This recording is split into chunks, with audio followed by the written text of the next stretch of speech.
یەکێک لە بڕگەکانی کارنامەی کۆمەڵی ئیسلامی بۆ هەڵبژاردننی پەرلەمانی کوردستان جەختکردنەوەیە لە ئازادی ڕۆژنامەگەری و کاراکردنی یاسای بەدەستهێنانی زانیاری بۆ ڕۆژنامەنووسان. کاندیدێکی لیستی ژمارە 194 کۆمەڵی ئیسلامیش دوو پاتی دەکاتەوە بە ئەرکی خۆیان دەزانن کار بکەن بۆ بەهێزکردنی دەسەڵاتی پێنجەم لە ڕێگەی فراوانکردنی پانتایی ئازادی ڕۆژنامەوانیەوە. بەڕاستی شانازی یەکەم کە پێمەوترێ ڕۆژنامەنووس کە پێمەوترێ کەسێک کە خەلفێتی ئەلامی هەیە، چونکە بەڕاستیەوە دەرگای زۆر گەورەی لێ کردومەتەوە لە مەجالەکانی ترە. شارەزایەکی گەورەی داوا پێم تاکید بچینە ناو دەستگایەکی گەورەی یاسادانانەوە لە هەرێمی کوردستان کە تەشریعەکە کە یاسا دەرەکان نەک هەر ئیش لەسەرەوەکەین بەڕاستی میدیاکار یا کاری میدیایی بەرەو پێش بچێ و ڕێگە لە ستەمەکانی سەری بگرین.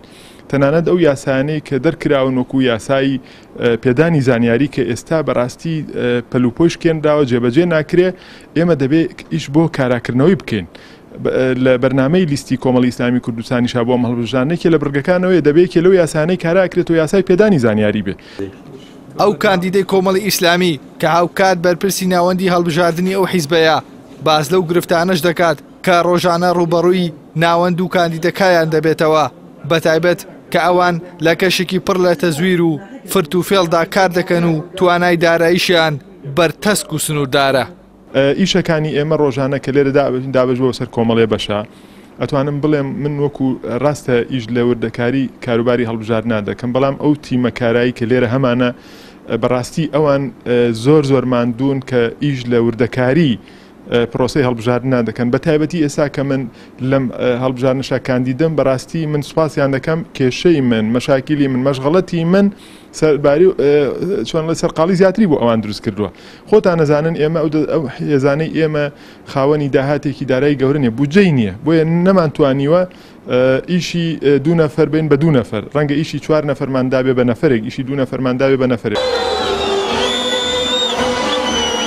کۆمەڵی ئیسلامی ڕای دەگەێنێت بەتمانەی تەواویان بە کاندیدەکانیان هەیە و هەوڵیشیان داوە بە پێی لێهاتووی و پسپۆڕی کاندیدەکان بۆ لیستەکەیان هەڵبژێرن. لەو ڕوانگەشەوە کاندیدی ژمارە 5 لیستی ژمارە 194 کۆمەڵی ئیسلامی دەڵێت کار دەکات بۆ جێبەجێکردنی کارنامەی کۆمەڵی ئیسلامی و ئامانجی بەرەنگاربوونەوەی زوڵم و هێنانەدی خۆشگوزەرانیە بۆ هاوڵاتیان.